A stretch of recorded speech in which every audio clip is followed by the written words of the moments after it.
Phone की घंटी तो सुनी मगर आलस की वजह से रजाई में ही लेटी रही। उसके पति राहुल को आखिर उठना ही पड़ा। दूसरे कमरे में पड़े फोन की घंटी बजती ही जा रही थी। इतनी सुबह कौन हो सकता है जो सोने भी नहीं देता। इसी चिड़चिड़ाहट में उसने फोन उठाया। हेलो कौन। तभी दूसरी तरफ से आवाज सुन सारी नींद खुल गई। नमस्ते पापा। बेटा, बहुत दिनों से तुम्हें मिले नहीं, सो हम दोनों 11 बजे की गाड़ी से आ रहे हैं। दोपहर का खाना साथ में खाकर हम 4 बजे की गाड़ी से वापस लौट जाएंगे।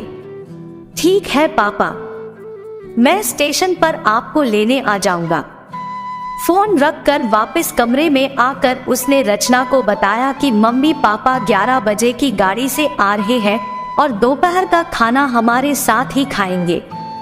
रजाई में घुसी रचना का पारा एकदम 7वें आसमान पर चढ़ गया और बोली, कोई इतवार को भी सोने नहीं देता, अब सबके लिए खाना बना।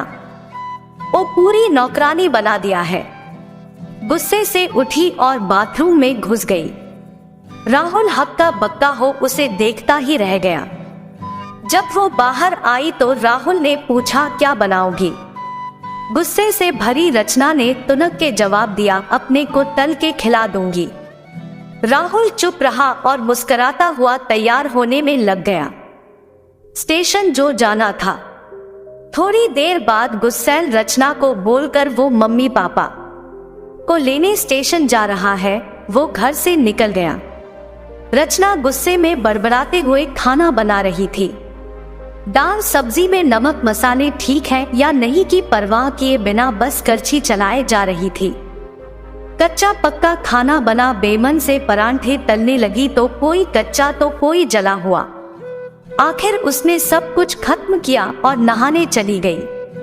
नहा के निकली और तैयार हो सोफे पर बैठ मैगजीन के पन्ने पलटने लगी। उसके मन में तो बस यह चल रहा था कि सारा संडे खराब कर दिया, बस अब तो आए खाए और वापस जाए।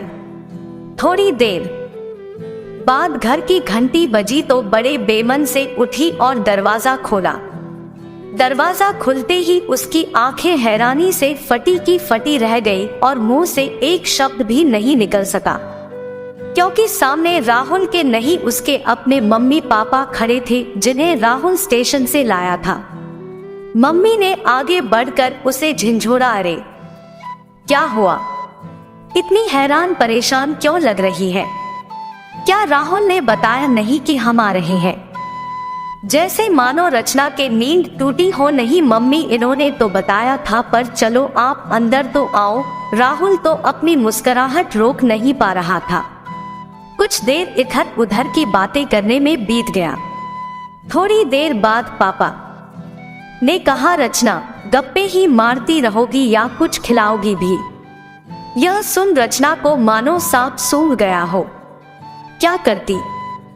बेचारी को अपने हाथों ही से बनाए अधपक्के और जले हुए खाने को परोसना पड़ा।